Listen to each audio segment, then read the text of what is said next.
찬송가 368장입니다.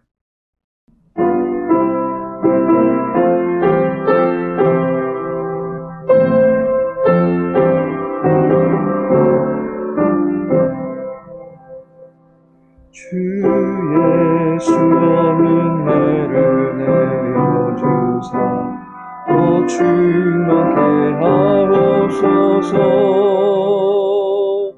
이 줄이고 목마른 나의 맘에 주 성령을 부으소서. 주 예수여 충만한 은혜 내 영혼에 부으소서. 주 예수만 나의 힘되고 내 만족함됩니다. 주 예수여 죄에서 풀어주사 날 정결케 하옵소서. 이 세상의 유혹이 나의 맘에 들 못하게 하옵소서. 주 예수여 충만한 은혜 내 영혼에 부으소서. 주 예수만 나의 힘되고 내 만족함됩니다. 옛 야곱이 전사와 씨를 받아 그 믿음을 주옵소서. 이 세상의 물결이 유명해도 날 평안케 하옵소서. 주 예수여 충만한 은혜 내 영혼에 부으소서. 주 예수는 나의 힘되고 내 만족함됩니다. 주 예수여 완전한 주의 사랑 나받기를 원합니다. 그 사랑이 내 맘에 충만하여 날 기쁘게 하옵소서. 주 예수여 충만한 은혜 내 영혼에 부으소서. 주 예수만 나의 힘되고 내 만족함됩니다. 내 마음에 임하신 주의 성령 내게 계실 줄 믿습니다. 그 은사를 나에게 부어주사 주 섬기게 하옵소서. 주 예수여 충만한 은혜 내 영혼에 부으소서. 주 예수는 나의 힘되고 내 만족함됩니다. 사사기 1장입니다. 사사기 1장 8절에서 10절까지의 말씀입니다. 1장 8절에서 10절까지 함께 읽겠습니다. 유다 자손이 예루살렘을 쳐서 점령하여 칼날로 치고 그 성을 불살랐으며 그 후에 유다 자손이 내려가서 산지와 남방과 평지에 거주하는 가나안 족속과 싸웠고 유다가 또 가서 헤브론에 거주하는 가나안 족속을 쳐서 세세와 아이만과 달메를 죽였더라. 헤브론의 본 이름은 기럇 아르바였더라. 아멘. 오늘의 본문의 말씀 통해서 세세와 아이만과 달메, 세세와 아이만과 달메라는 제목으로 함께 말씀 나누고자 합니다. 유다가 가나안 땅에 올라갔습니다. 그리고 유다의 승전보가 계속됩니다.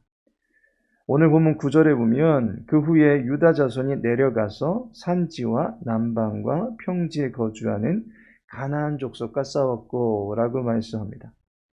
사사기의 시작에서는 유다가 우리 중에 누가 올라가서 싸우리까 라고 물었습니다. 그들은 가나안으로 올라가서 그곳 거민들을 치기 시작합니다. 70여 군주를 압제해왔던 강성 군주인 아도니 베색을 제압합니다. 이후로 유다는 내려가서 가나안 족속과도 싸웁니다. 올라가서 싸워 이기고 내려가서 싸워 이기고 가나안 땅의 모든 곳을 점령하고 있는 듯한 분위기입니다. 여호와께서 이 땅을 그들의 손에 주셨다라는 약속의 말씀은 유다의 용맹 속에서 확연히 드러나고 있습니다. 그 중에 오늘 본문에 보니 주목할 만한 실적이 언급됩니다. 10절에 헤브론에 거주하는 가나안 족속을 쳐서 세세와 아이만과 달메를 죽였더라. 헤브론의 본 이름은 기럇 아르바였더라 라고 말씀합니다. 기럇 아르바라고 하는 헤브론에 나아가서 그 땅의 주인 노릇을 했던 세 족속을 쳐서 이깁니다. 특히 세세와 아이만과 달메가 등장합니다. 이들은 이스라엘 민족에게 좋지 않은 역사를 남겨두었던 족속입니다. 민수기 13장 22절에 보니 그곳에 아낙 자손 아이만과 세세와 달메가 있었더라 라고 말씀합니다. 이들은 아낙 자손으로 소개되고 있습니다. 이스라엘 백성들을 40년 동안 광야에서 방황케 했던 주요한 원인을 제공했던 것이 바로 이 아낙 자손들입니다. 12정탐꾼들이 가나안 땅을 정탐하고 돌아와서 다수가 그곳은 들어갈 수가 없습니다 라는 회의적인 주장을 합니다. 그 이유가 바로 이 아낙 자손들이 가나안 땅에 버티고 있었기 때문입니다. 민수기 13장 33절에 보면 거기서 네피림 후손인 아낙 자손의 거인들을 보았나니 우리는 스스로 보기에도 메뚜기 같으니 그들이 보기에도 그와 같았을 것이니라 라고 말씀하고 있습니다. 체구가 크고 체력이 강인하고 거인과 같은 이 아낙 자손들을 두고서 네피림의 후손이다 라고 이야기하고 있음에 주목하게 됩니다. 네피림은 창세기 6장 4절에 보면 하나님의 아들들이 사람의 딸들의 아름다움을 보고 그들을 취하여 육체가 되어버린 후손들을 가리킵니다. 육체가 되었다는 것, 그것은 여호와를 경외하던 백성들이 여호와를 알지 못하는 삶으로 변질되었다라고 하는 것을 말하는 것입니다. 거룩을 상실하고 하나님을 모르고 사망과 저주의 자리에 있으면서도 인생은 그저 즐거운 것이다 라고 착각하며 살고 있던 백성들이 네피림입니다. 세세, 아이만, 달메는 이런 네피림의 악한 습성을 갖고 있던 아낙의 자손들이었습니다. 죄의 후예들입니다. 그런 그들이 여호와께서 유다 백성들에게 내가 이 땅을 네 손에 붙이리라 라고 하는 약속이 있은 뒤에 그들이 진멸당하게 됩니다. 거룩한 전쟁의 제물이 되어버렸고 그들이 행한 대로 갚으시는 하나님의 공의에 그들 민족은 무너지게 되었던 것을 보게 됩니다. 하나님께서는 유다 족속을 통해서 세 족속을 정복하게 하십니다. 이 세 사람이 쳐놓은 가나안의 문화를 심판하시는 것입니다. 그렇다면 이 세 사람이 나타낸 악이 무엇입니까? 오늘날의 세대도 한마디로 말하면 세세와 아이만과 달메가 쳐놓은 악에 드리워져 있다라고 말할 수 있을 것입니다. 그 악이 무엇입니까? 첫째가 하나님을 떠난 것입니다. 하나님을 떠났다라고 하는 것은 본래부터 하나님을 모르는 세대만 말하지 않습니다. 네피림의 후손이라고 말하고 있습니다. 네피림은 본래가 하나님의 아들이었습니다. 그런데 사람의 딸들의 아름다움에 취해서 그 정결함을 잃어버린 사람들입니다. 이전에는 기독교도라는 모습을 지니고 있었지만 그 정체성을 끝까지 지키지 못하고 끝내 하나님을 대적하는 길로 돌아선 성향의 사람들도 포함하고 있는 것입니다. 하나님을 떠난 것입니다. 요즘 이러한 성도들을 가리켜서 가나안 성도라고 이야기합니다. 가나안, 그 말을 거꾸로 하면 안나가입니다. 이제는 하나님 앞으로 나아가지 않는 사람들입니다. 굳이 하나님 앞으로 나아가지 않아도 얼마든지 행복은 추구할 수 있다라고 생각합니다. 기독교가 가진 유일신 신앙을 독선적인 입장이라고 이제 맞받아치며 비난합니다. 좋은 게 좋은 거 아닌가라고 하면서 모든 종교는 다 좋은 것이다 라고 주장합니다. 종교는 매 한 가지다라는 것입니다. 절대자를 이곳에서는 A라고 부르고 저곳에서는, 저 종교에서는 B라고 부르는 것일 뿐 결국 그 은택은 영생 극락을 누리는 것이다. 다 똑같은 것이다 라고 말합니다. 구원에 있어서만큼은 본질적으로 하나님이 정하신 하나님의 법칙만이 유일하건만 다 잘 믿고 좋은 나라 가자는 취지인데 모두 다 구원의 길로 갈 수 있다라고 도리어 역으로 공격하고 있는 것을 보게 됩니다. 세세와 아이만과 달매는 이와 같이 하나님을 유일신으로 여기지 않냐며 하나님을 떠나는 것입니다. 두 번째로 그들이 뿌려놓은 악은 무엇입니까? 하나님이 아닌 것을 따르는 것입니다. 세세와 아이만, 달매의 이름에서 우리가 알 수 있듯이 그들의 이름은 우상을 숭배하고 있는 사람들을 대표하는 성격을 띠고 있습니다. 세세라고 하는 것은 태양입니다. 아이만이라고 하는 것은 운명의 신이었던 매니의 형제라는 의미입니다.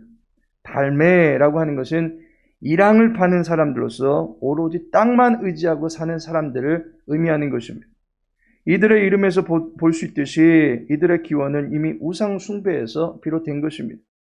우리가 자녀들의 이름을 지을 때도 요한, 다니엘, 사울, 사무엘 이런 식으로 짓기도 합니다.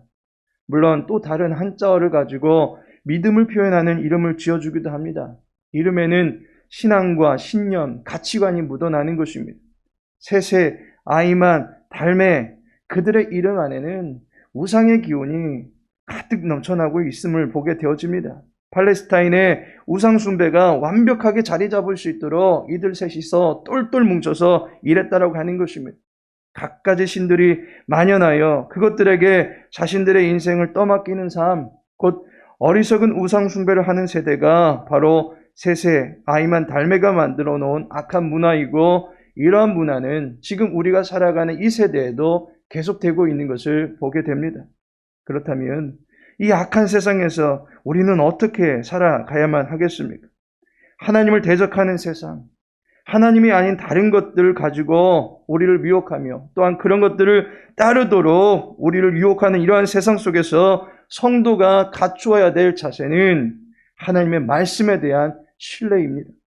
오늘 본문의 말씀을 보시면 헤브론이 등장합니다. 헤브론의 봇 이름은 기럇 아르바입니다. 이곳이 성경에서 가장 먼저 언급된 곳이 창세기 13장에 나오는 아브라함의 이야기에서입니다. 롯이 아브라함을 떠나고 난 이후의 일입니다. 아브라함에게 여호와 하나님께서 나타나셔서는 너에게 땅을 주시겠다라고 하시며 창세기 13장 17절에 말씀을 주시기를 너는 일어나 그 땅을 종과 행으로 두루 다녀보라.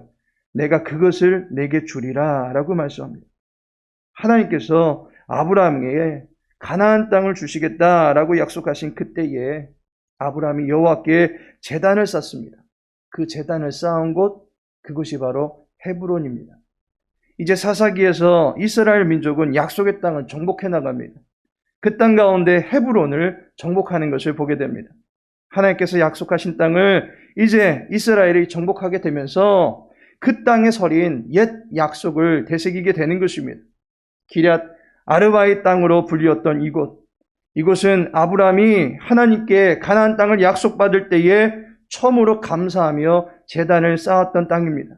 이제 이곳을 시작으로 가나안 땅을 정복해 나갈 때에 이스라엘 민족은 그 약속의 말씀을 신뢰하며 나아가면 되는 것입니다. 하나님에 대한 우선순위가 약화되는 이때에 성도는 하나님의 마음이 새겨진 말씀 중심으로 살아가야 된다라고 하는 것을 알게 됩니다. 하나님께서 사랑하시는 성도 여러분, 세상은 향방 없이 튀어버리는 럭비공과 같습니다. 어디로 튈지 모를 정도로 기준을 잃어버린 세대입니다. 모두 다 자기 마음, 자기 소견, 자기 욕심을 쫓아서 나아가려고 힘쓸 뿐입니다. 이러한 시대 속에서 성도는 하나님의 말씀을 최고의 가치로 삼고 나아가야 할 것입니다. 악한 세상에 휩쓸리지 아니하며 거룩한 행진을 하나님의 말씀과 함께 행해 나갈 수 있어야 할 것입니다. 진리로 한 걸음씩 내 디딤으로 말미암아 우리가 거하는 자리가 하나님의 나라로 변화되는 역사가 있기를 소망하며 그 일을 이루어 가실 하나님의 놀라우신 은혜를 기대하며 살아갈 수 있는 주의 백성들 되어지기를 예수님의 이름으로 축복합니다. 다 같이 기도합니다. 살아계신 하나님, 부활의 기쁨 가운데 하나님께 예비한 주의 백성들이 이제 한 주간 세상 가운데 나가서 살아가고자 합니다. 우리를 지켜주시고 악한 세상 속에서도 하나님의 말씀을 따라 승리하며 살아갈 수 있도록 도와주옵소서. 사랑하는 우리 모든 성도님들의 건강을 돌보아 주옵소서. 코로나가 완화되는 상황일지라도 여호와의 지키심이 주의 교회와 모든 성도들의 삶 가운데 나타나게 해주시옵시고 주의 능력을 볼 수 있도록 도와주옵소서. 특별히 우크라이나 민족을 불쌍히 여겨주시고 그 땅 위에 여호와의 은혜의 해가 비추어지게 하여 주시옵소서. 오늘 한날의 모든 삶과 한 주간의 모든 삶은 주님께 의탁하오며 예수님의 이름으로 기도합니다.